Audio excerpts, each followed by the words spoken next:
What if I told you that you are being lied to about financial freedom from many of the financial gurus, pundits, and experts out there? You see, many so-called leading experts who promote their get-rich-quick strategies lead us to believe that financial freedom is about having a big bank account, a fancy car, or never having to work again. But what if I told you financial freedom has nothing to do with money itself? Let me explain and reveal what you are really missing when it comes to achieving financial freedom. Hi, my name is Jay. I'm a professor at the Financial Freedom Academy. I've spent years studying not just the mechanics of wealth, but the psychology behind it. And what I've discovered is that the conventional wisdom about financial freedom is fundamentally flawed. It's built on a house of sand destined to crumble under the weight of unrealistic expectations. Imagine a life where the weight of financial worry dissolves. A life where your choices aren't dictated by the next paycheck, but by your deepest desires. Sounds like a dream, right? But here's the thing. That dream, that vision of true financial freedom is being obscured, distorted, and even outright lied about by the very voices that claim to guide you there. We're told that financial freedom is about achieving a certain number, a magic threshold where all our worries disappear. But how many people do you know, even those with substantial incomes, who still feel trapped? Trapped by the golden handcuffs of their lifestyle, trapped by the fear of losing it all. Think about it. The doctor with the sprawling mansion and the high-powered car, but also the crushing student debt and the relentless work schedule. The entrepreneur with the booming business, but also the constant pressure to innovate and stay ahead of the competition. The truth is, financial freedom isn't about the size of your bank account. It's about the quality of your life and mastering certain foundations for success. And that brings us to the core of this discussion, the 4 pillars that truly underpin financial freedom. These aren't quick fixes or get-rich-quick schemes. They're foundational principles that, when applied consistently, can transform your relationship with money and empower you to live life on your own terms. Let's explore these 4 pillars and how they can lead us to financial freedom. Pillar number 1, financial freedom commitment, the foundation of intent. This isn't just about setting a goal. It's about making a sacred vow to yourself. It's about confronting your current reality, acknowledging your financial strengths and weaknesses with unflinching honesty. Where are you right now? Are you buried in debt? Are you living paycheck to paycheck? Or are you simply coasting without a clear direction? Then define what financial freedom means to you. Not what society tells you it should be, but what resonates with your deepest values and aspirations. Is it the ability to travel the world? Is it the freedom to pursue a creative passion? Is it simply the peace of mind that comes from knowing you're financially secure? Write it down, visualize it, create a vivid mental picture of your ideal financial future, and then make a vow to yourself, a vow to do whatever it takes to achieve that vision.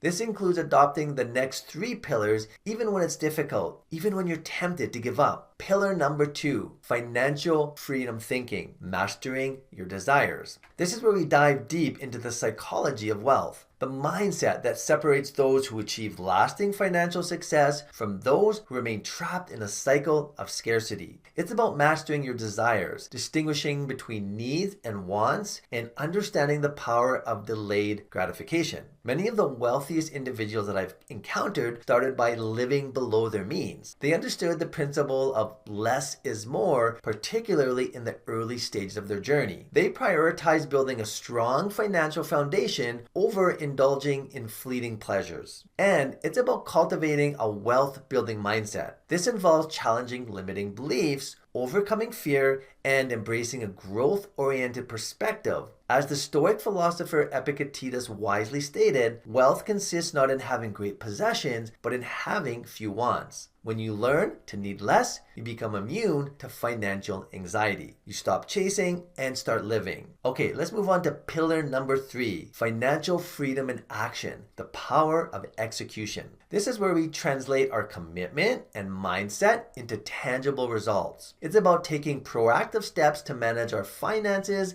invest wisely, and generate multiple streams of income. This involves creating a detailed budget, tracking your expenses, and developing a savings plan. It also means educating yourself about investing, diversifying your portfolio, and seeking out opportunities to generate passive income. Whether it's through a side hustle, rental income, or starting a small business, multiple income streams provide a safety net and accelerate your journey to financial freedom. Remember, discipline is key. Avoid emotional investing, resist impulsive spending, and stay focused on your long-term goals. Embrace personal responsibility. Devote time to goal setting and learning, and then create a step-by-step plan. And this brings us to the fourth and the final pillar, financial freedom perspective. This is about understanding that money is a tool, not a goal in itself. True wealth is having the time and freedom to pursue your passions, to spend time with loved ones, and to contribute to something meaningful. Financial freedom isn't about escaping work, it's about creating a life where work feels purposeful and optional. It's about building a life where you're in control, where you're not chained to a desk or a clock, but rather where you have the freedom to enjoy life. Now, I want to share a quick story about a friend of mine who learned to embrace these 4 pillars of financial freedom. Sarah is a talented graphic designer who works for a prestigious agency. She makes a good living by most standards, but for a long time, she was constantly stressed. The pressure to keep up with the latest gadgets, the constant fear of losing her job to AI, and the nagging feeling that she was missing out on life. It was all consuming. Sarah one evening sat down and faced the truth. She was in debt, her savings were minimal, and her life was dictated by her work schedule. She wrote down what financial freedom meant to her: the ability to travel, to spend time on her passion projects, and to feel secure. She visualized it, felt the emotions, and made a promise to herself. She vowed to change her financial destiny. This was her financial freedom commitment. Sarah then started to examine her spending habits. She realized that she was buying things she didn't need, trying to fill a void. She began to appreciate the simple things, the joy of walking in nature, the satisfaction of cooking a healthy meal. She learned to differentiate between needs and wants. This was her financial freedom thinking. Sarah then created a budget, started saving, and began learning about investing. She also started freelancing, leveraging her graphic design skills with AI to build a side income. She took consistent, disciplined action. She created a plan and followed it. This was her financial freedom in action. Now, over time, Sarah's perspective shifted. Money was coming in, but no longer the end goal. She discovered a way to use her newfound wealth and income as a tool to create the life she wanted. She found joy in her work, but it was no longer her sole focus. She had time for her passions, for travel, and for her loved ones. She was on her way to financial success, and this was her financial freedom perspective. Remember, financial freedom is a journey, not a destination. It's built brick by brick, skill by skill. It's about continuous learning, adaptation, and growth. And it's accessible to anyone, regardless of age, background, or current income. So, next time you think about financial freedom, ask yourself, am I chasing money or am I building a free life? Are you willing to commit, to think differently, to take action, and to adopt a new perspective? If so, then you're well on your way to achieving true financial freedom. If this resonated with you, drop a comment below and let me know, what does financial freedom mean to you and how are you getting there to your health, wealth, and success?